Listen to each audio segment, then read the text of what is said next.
Pull up a chair and tell me a memory.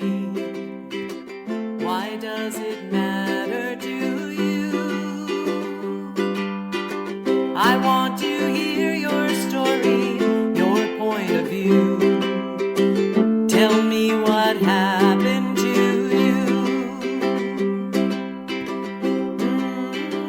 you. Hi, and welcome back to Tell Me What Happened, the podcast that features folks from all walks of life telling us one true childhood story and how that event, that experience, has impacted who they are today.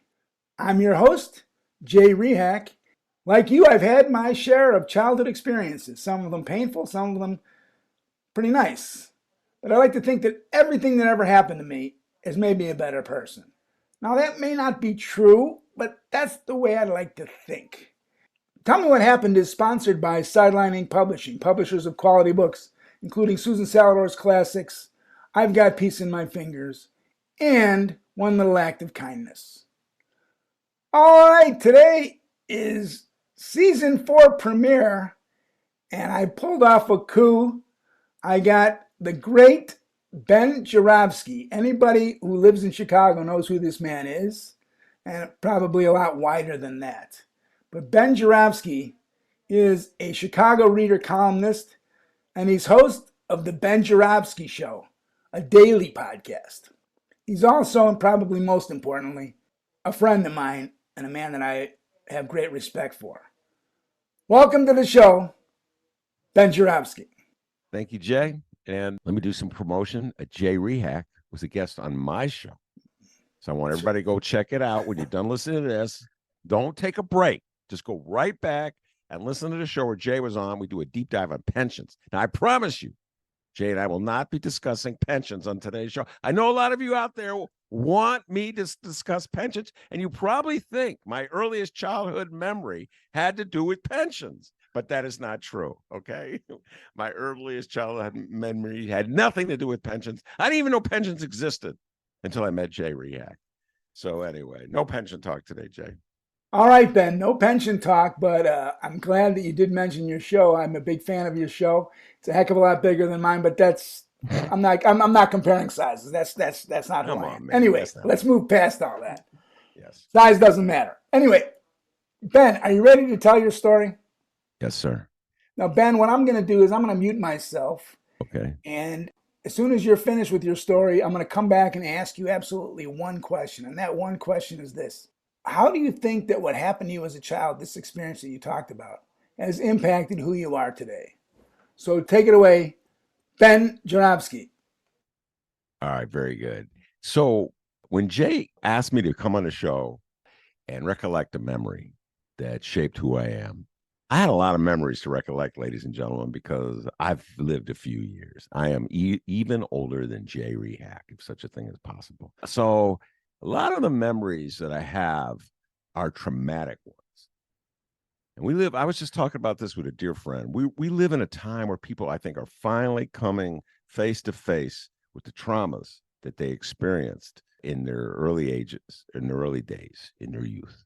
And this is like a prominent theme in media today. I was telling Jay, I was urging him to watch episode 6 from The Bear. He dutifully did it.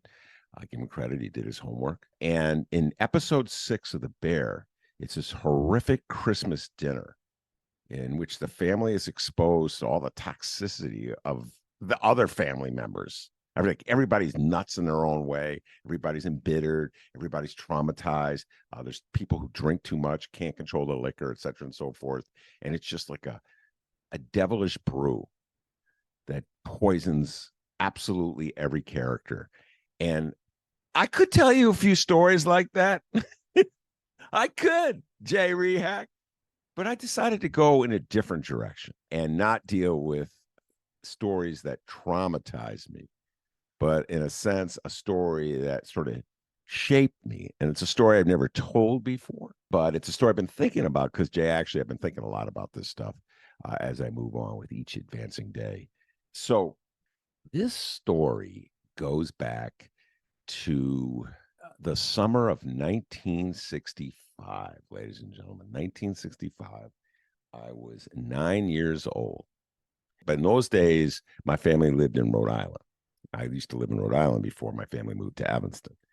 And so every summer, my parents sent me to camp. We were a very middle-class family, and that's what middle-class families did back in the 60s. And on top of that, I think my parents just wanted to get me and my sister out of the house for whatever reason. So off to camp we went, and we were told it's for your own good. So I kind of enjoy camp, summer camp. You know, I have pretty good memories of summer camp. But this one particular summer camp, I believe it was in Massachusetts. I'm positive it's in Massachusetts. It's been a long time, ladies and gentlemen, 1965. And so at the end of the year, there was a campfire. And at the campfire, this very creative counselor who I have no memory of the person's face even, because it's a long time ago, but I do remember the story, told a scary story. And the story was called The Green Hand. And in this story, the story begins, the counselor saying, here we are, I forget the name of the towns. Let's say it's Jonestown, Massachusetts. There is no Jonestown, Massachusetts, but just say, ladies and gentlemen, okay, just ride with me, that it was Jonestown. And in Jonestown, Massachusetts, in the year 1765, there was a farmer who lived all alone. And in those days, nobody lived in this area. It was like wilderness. And this farmer one day in August of 1765 went out to chop some wood. Had a very bad accident. And instead of chopping the wood, he chopped off his hand. And he was screaming in agony as he lay on the ground. But it's the wilderness. There's no one around to hear him. And eventually he died from the injury and the loss of blood. 100 years later, in that same general area of Jonestown, Massachusetts, more people lived there now. It's more settled. And there was another farmer and his wife. And they lived in like the same plot of land where that farmer in 1765 had cut off his hand. And when they were going to bed, they were asleep. All of a sudden at 2 a.m, there's a tapping on the window. And they woke from their sleep. And through the window, like magic, came this green hand dripping blood. And they were screaming, "Wah! Ah!" And there weren't a lot of people around, so no one could hear the screams. Wrapped around the farmer's neck and strangled him. And then the green hand strangled the wife.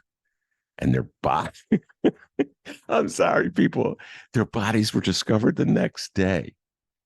And on the window, written in blood, was The Green Hand. And they figured out that the place was cursed. And that every 100 years, that green hand would return to strangle somebody.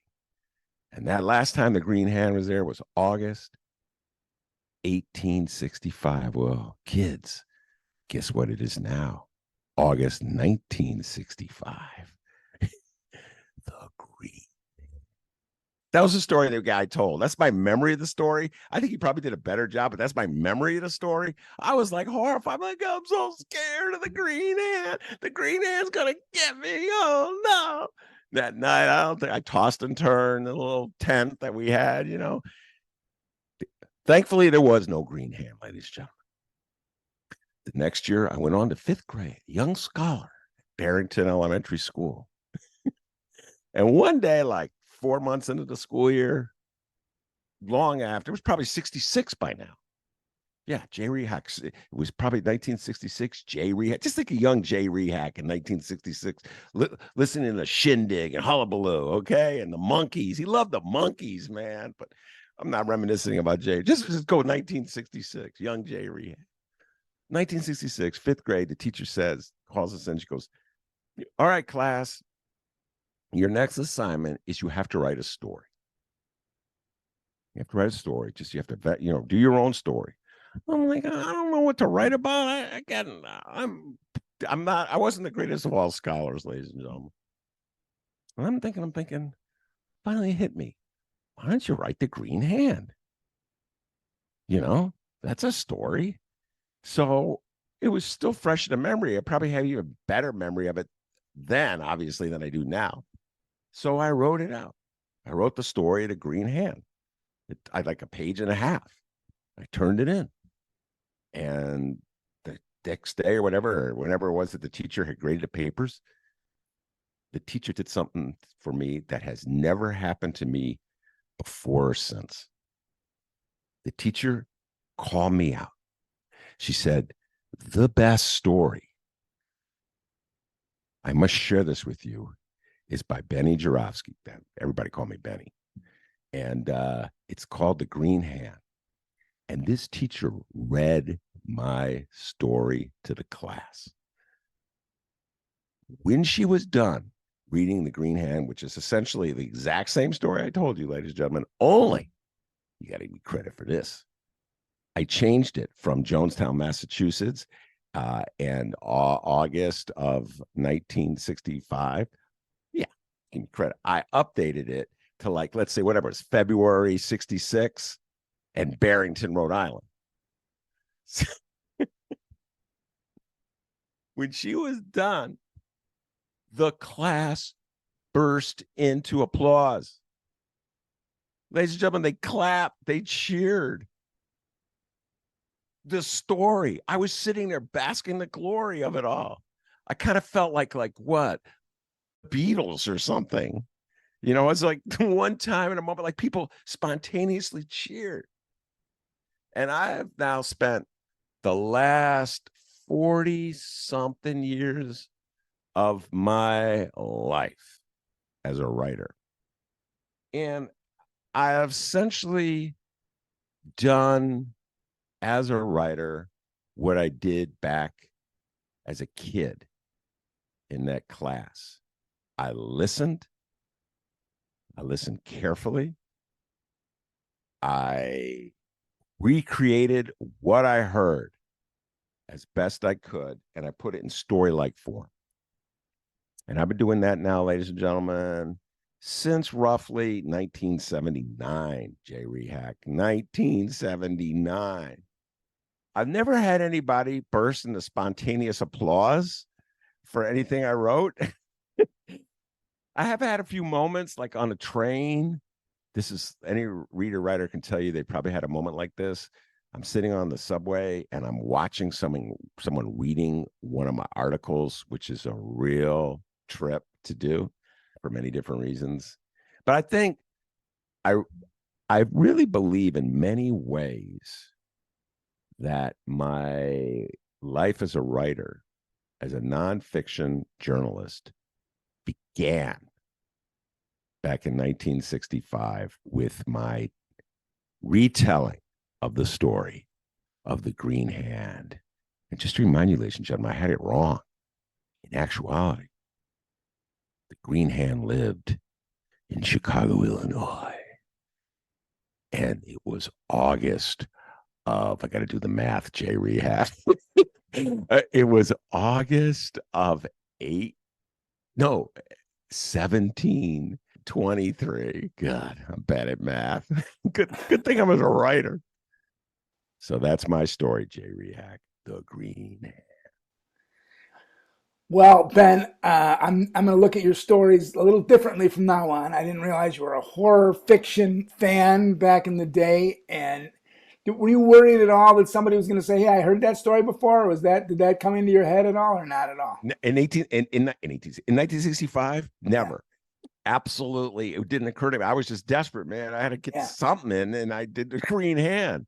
And you know what? It's funny because years later, not about 10 years ago, I had a conversation with a Chicago guy. He wanted me to write a book about his life, and it never happened. But I remember him telling me, like, he supplied the stories.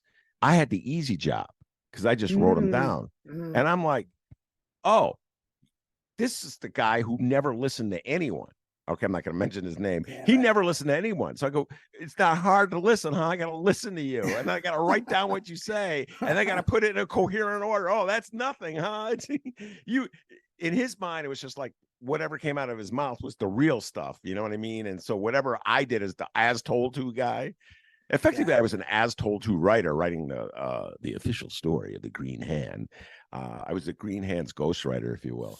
And so I like to believe that there is a certain amount of talent, skill, a craft involved in being the writer who gathers the information, processes the information, puts it into some kind of order, and then writes it up for people to read. No, I agree with you 100% on that because I've been reading your articles for as long as I can remember. I've been in Chicago since 1984. I don't know when, just the Reader, whatever. And you sort of make things coherent for the regular guy. I didn't know about the Green Hand, and I do think of you more as a nonfiction writer because you spend a lot of your time ripping on the local politicians and stuff. You know what I mean? But let me just ask you: have you written fiction, just straight fiction of your own? Yes. Oh, good. And I'm not good at it. And I realize I'm an obsessive reader of fiction. Okay. I read far more fiction than nonfiction. It's at least 4-1, and I'm an obsessive reader anyway. Up till 2:30 or 3 o'clock, finishing a book, and so I read about a novel a week. Wow. I know, and it's my hobby and my I don't know what I would do without reading. Yeah, maybe a And meditation or something. so I read at night. I read in the morning, actually. So everything's quiet. My phone is nowhere near me, and that's the best time for me to read. And so you would think, having read all that fiction, that I would like be good at fiction, but no, I'm not. I get in my way and I stumble, and then the voice, if I like the voice that I have in my mind is not.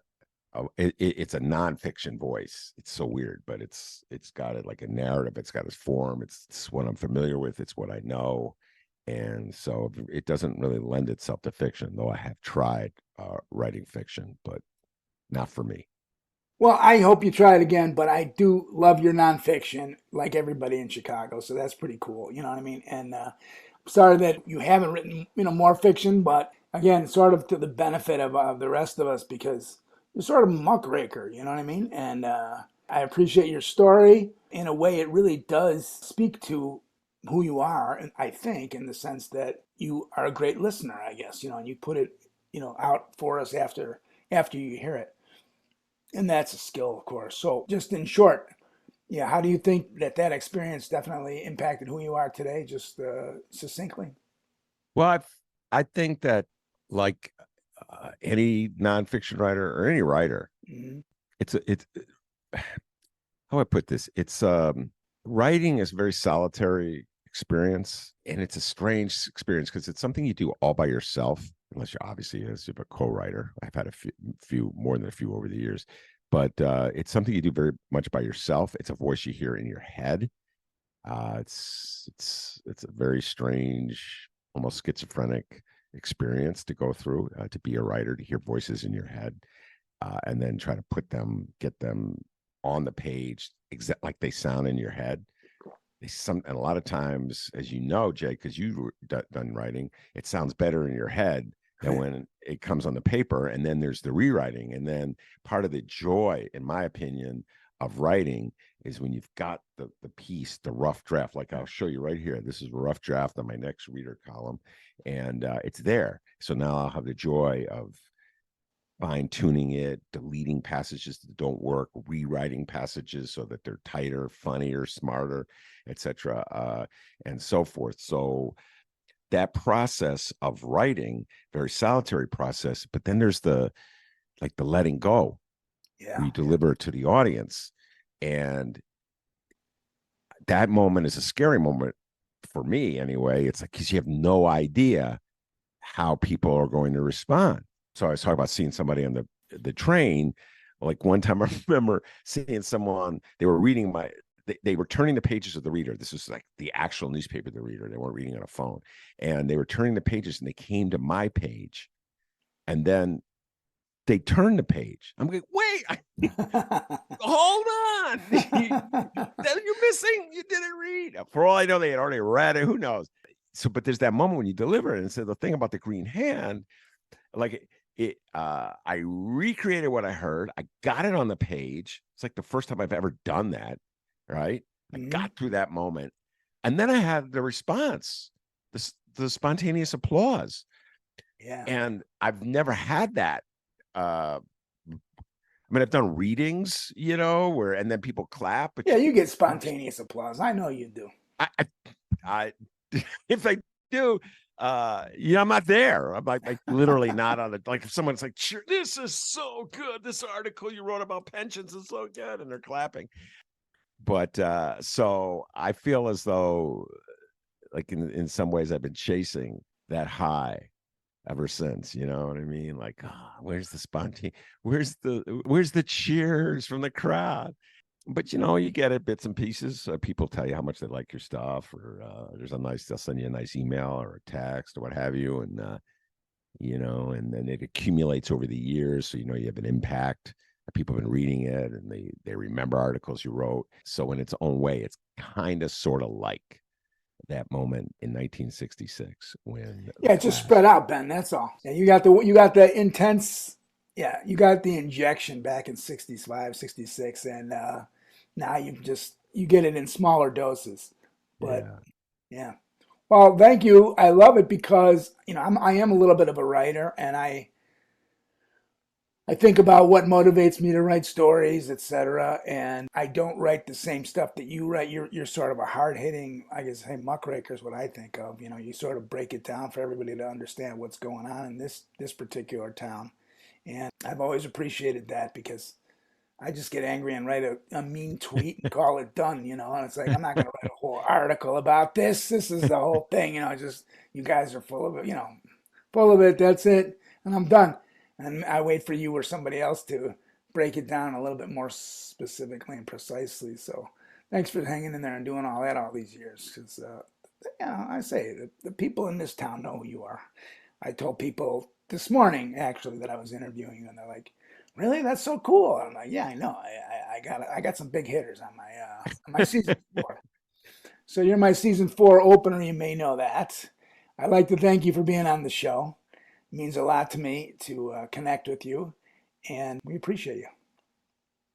Well, thank you very much, Jay, and urge everyone, if you're listening to this, if you want to read some of the stuff I do, that's a little, not that there should be not just the the muckraking or the investigations or the analysis, the Reader newsletter that I write once a week. I have fun with it, kind of off the wall stuff. And so I urge everybody to find that. It's really simple.